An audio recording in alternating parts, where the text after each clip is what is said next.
Welcome back to the channel, everybody.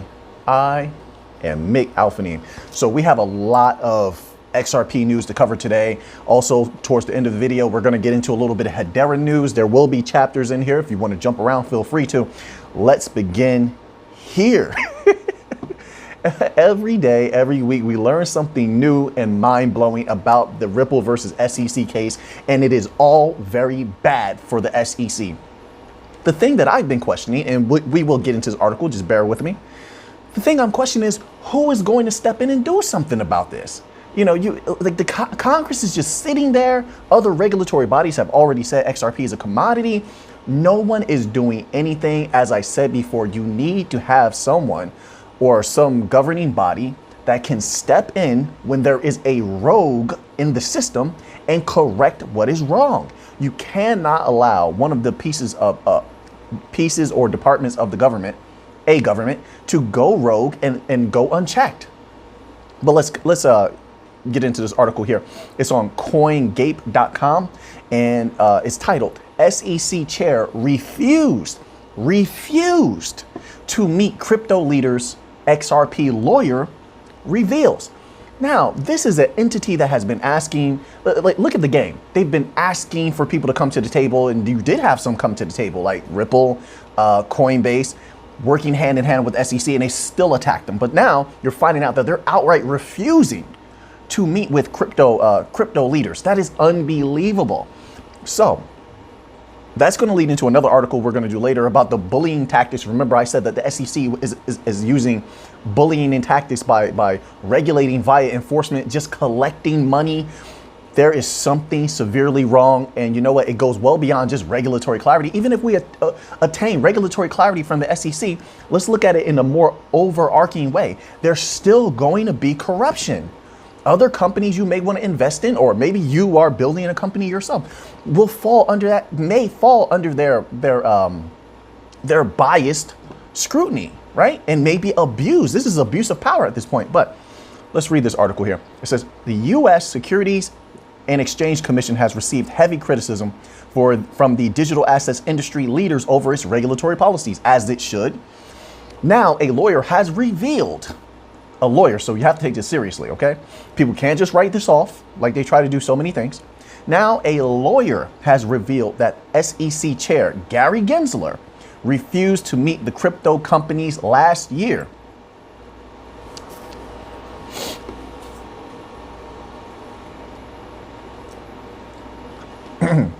Next section here, and make sure you go over to CoinGape.com. Check this out. This is a tremendous article.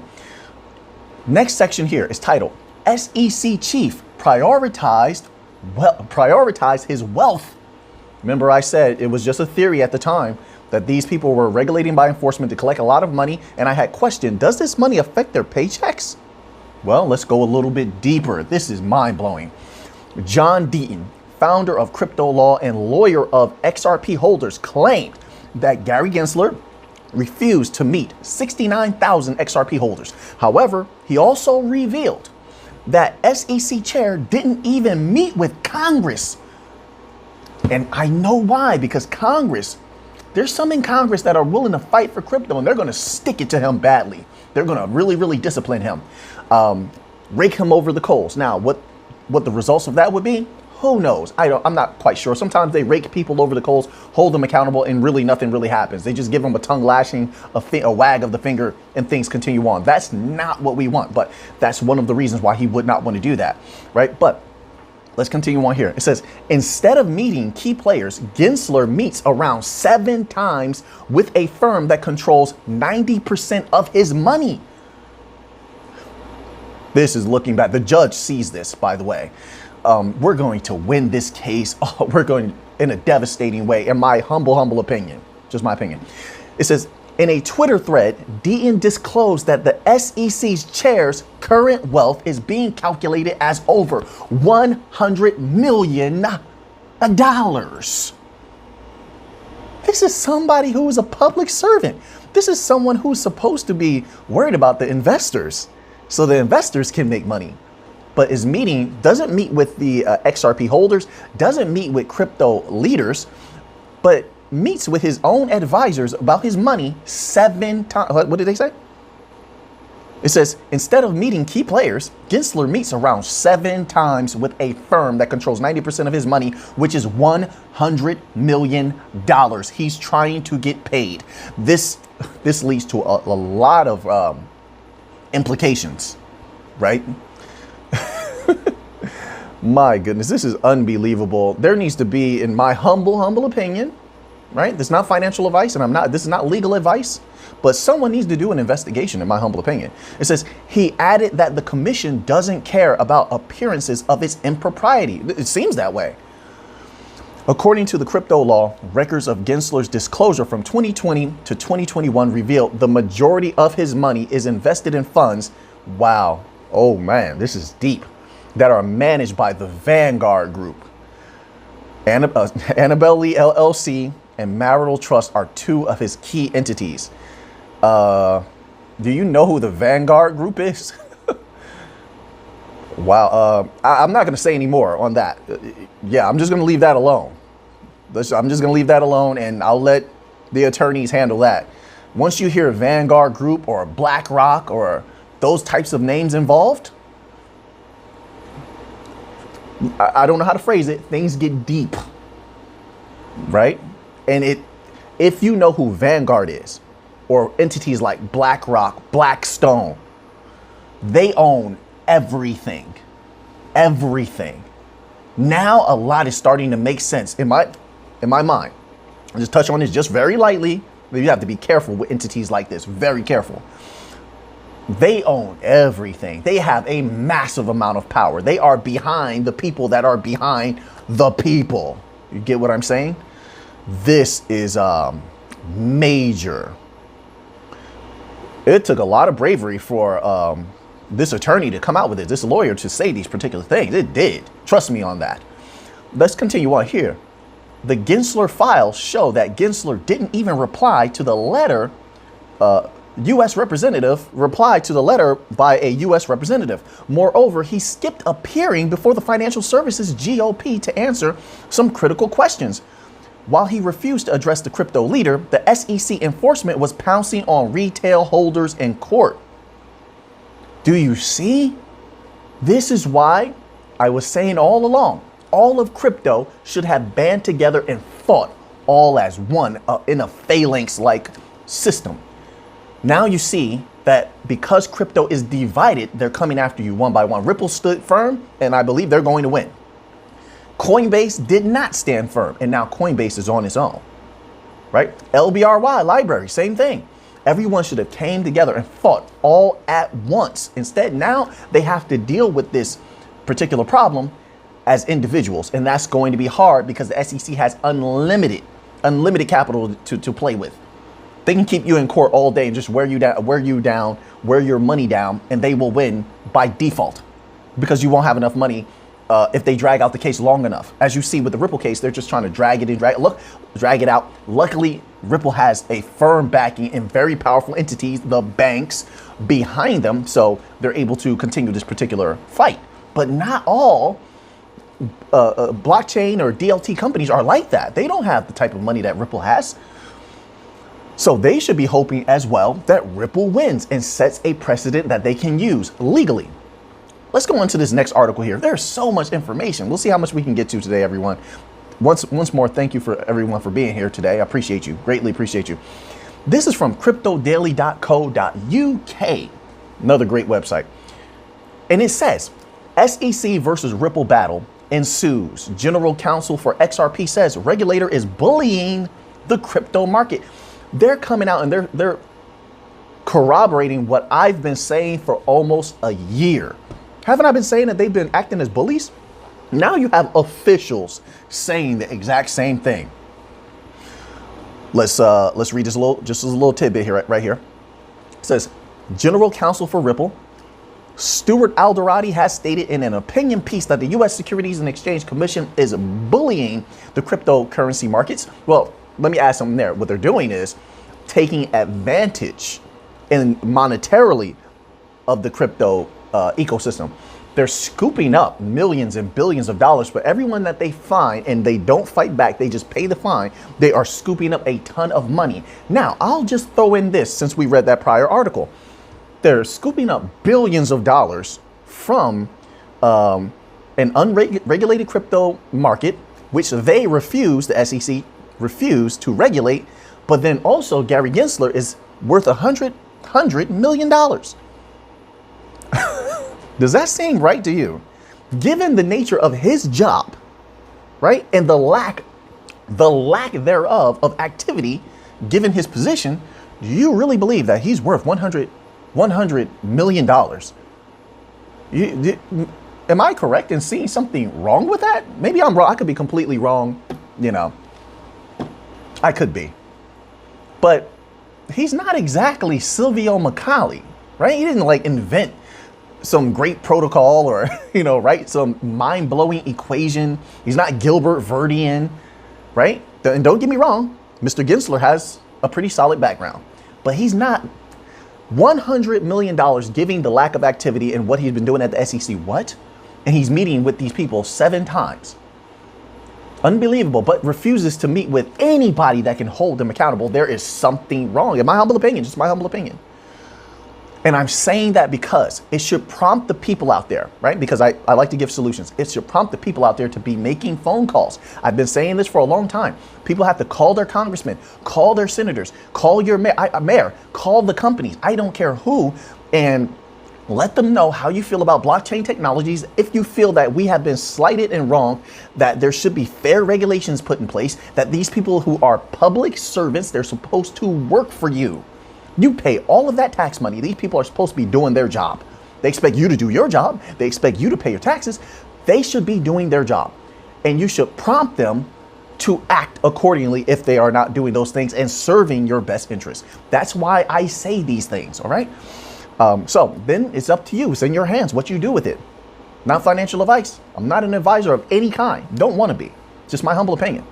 So it says, General Counsel for Ripple has called out the SEC for bullying the crypto markets through its recent court filings, which he says is masquerading as regulation. I'll also say this: if you look at the coins that they listed as securities, I'm not sure how much capital they have. They're nowhere near as big as Ripple, and I don't think they're sitting on the capital that Ripple has in order to fight the SEC for very long. So yeah, it's definitely bullying. They took weaker opponents. It's like if you go into a match and you have a strong opponent, you know, and you face that strong opponent, you have a hard time, you had some tough rounds, and then the next fight you say to yourself, I've seen a lot of guys do this, in the next fight or match, sometimes, you know, coach will come to you and he has some guys on a list and he's like, who do you want to face? And then that same guy that had the tough time in the championship rounds, like in the championship match, he will now choose a weak opponent. He'll choose an opponent with a 500 record or below 500 record. It's like, that's what the SEC is doing. They're trying to choose a weaker opponent so they can get a guaranteed victory, or a few of them. I'm hoping, well, we can cover that in another video. But let's continue on to another article here, okay? So we can move along. I'm trying to get through a good amount of articles today for you guys. This one here is from cryptonomist.ch. They've been doing a great job as well. It's titled Ripple SEC Lawsuit. CEO Brad Garlinghouse speaks. It says, the first section says, what would happen if the SEC wins the case against XRP? It says, should the SEC win, Ripple CEO pointed out in that case, XRP would be considered a security only in the United States, which is insane. The United States has hurt itself in so many ways. I just don't see the vision. I don't understand. They have, in so many different ways, over the last few decades, they have thrown their prosperity away. Let's continue here. And I say that because there's so many companies moving outside of the United States. They're moving their headquarters outside of the United States. And that means what? They're taking their money with them. Now, don't get me wrong. You still have a good amount of wealthy people within the United States, but even they are starting to leave the United States for greener pastures, right? And they've been doing that in mass. I told you this. And I think anybody who's a business owner, you sort of know. You see a lot of your peers moving into other, you know, regions of the world where it's better as far as taxes, it's better as far as the capital you're bringing in, it's easier to operate. A lot of businesses are moving to greener pastures. You even see in the United States some companies moving from certain states to other states where it's a little bit better for them. That's not going to change. It's going to increase. So I just don't see the vision of what they're trying to do here. So let's continue on. It says, not only that, Garlinghouse says investors in the US cannot trade XRP on all platforms as with other assets. We all know that. They go into some stuff we already know. I'm trying to skip past that. It says Garlinghouse's bet on Ripple's victory against the SEC. Of course, Garlinghouse has not wasted any time claiming that the above scenario is a potential outcome. You have to consider all outcomes if you're a wise individual. Hope for the best, and you work hard to get towards the best, but you also have to prepare for the worst just in case. You prepare for both scenarios, right? And that way you can be successful no matter the outcome.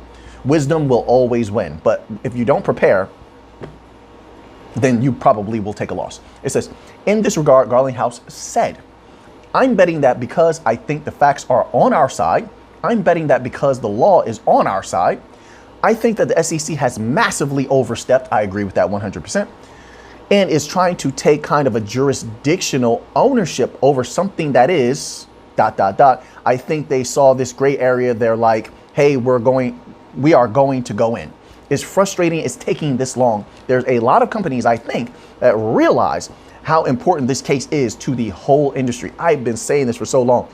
I appreciate Mr. Garlinghouse because he speaks a lot of truth when it could be very, very costly and dangerous to him. But it's like I said, it's a good thing. Ripple is a for-profit company and is backed by the banks. Make no mistake about it. There is an internal struggle. I said this months ago that there's an internal struggle. There is this small portion of the legacy system that is still fighting back very hard. Meanwhile, there is a shell of the legacy system that's ready to move on because they don't want to be pushed out.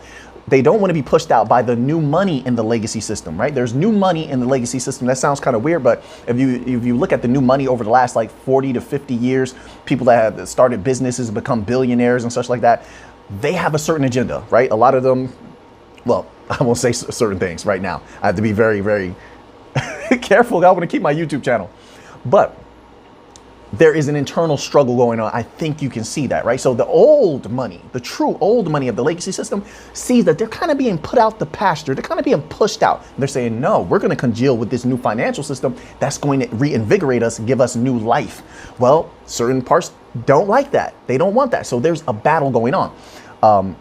So fortunately for Mr. Garlinghouse, Ripple, and XRP holders, there's a lot of those commercial banks and central banks backing them. And I believe that's one of the main reasons that there will be a victory for Ripple in this particular case, right? Okay, so now let's close out here with a little bit of HBAR news. Hedera, they're doing a great job. I mean, I've just been flabbergasted at how much they've expanded this year, how much advertising they've done, how many companies they've been bringing in. It's been a heck of a ride. It's been very good. This is from the HBAR Foundation, and it's a tweet that they retweeted from #Axis. And it goes as such. Excited to welcome one of the first brands to the platform.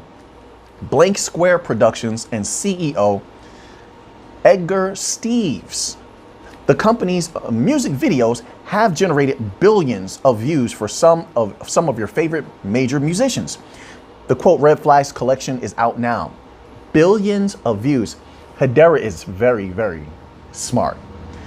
They bring in companies that benefit them in a multi-dimensional way. It reminds me a lot of the strategy that Algorand is using. So not only is this company major, it has major influence. And because it can easily generate billions of views, just imagine the advertising, all the eyes that will see, you know, a little insignia that says Hedera or #Axis or HBAR. That's a lot of eyes on that advertising. It's like free advertising because you use this particular system. Usually they will advertise that particular system. Hedera has been expanding into so many different facets. Keep in mind, they've been putting out a lot of those articles recently about the banks that they were working with in Africa. And that's only the tip of the iceberg, I believe firmly. And those banks were very satisfied with sending their currency back and forth over the Hedera system. HBAR is going to explode. Oh, also, don't forget, if you go to Hedera's actual Twitter or main Twitter page, or you go to HBAR Foundation, you'll see they've been promoting staking a lot. There's a lot of their tweets about staking. So people will be locking up their HBAR en masse. That's not to include all the massive companies that will be using HBAR and also possibly the banks that could be using HBAR. What does it do to that price? Does that price stay where it is right now? I think not. Like I said so many times, HBAR will go far. My humble opinion, not financial advice. So we're going to close it out right there. Hope everyone's doing well out there. Remember, stay fit. I'm about to go do some exercise myself, some dumbbell lifting, some crunches, some cardio. I'm going to do all that stuff, get some water in, make sure you're exercising, get some water in, eat healthy. Listen, you want to be healthy before all of this stuff kicks off. You look into your account one day and that money is skyrocketing. This is not a joke. It's not a joke.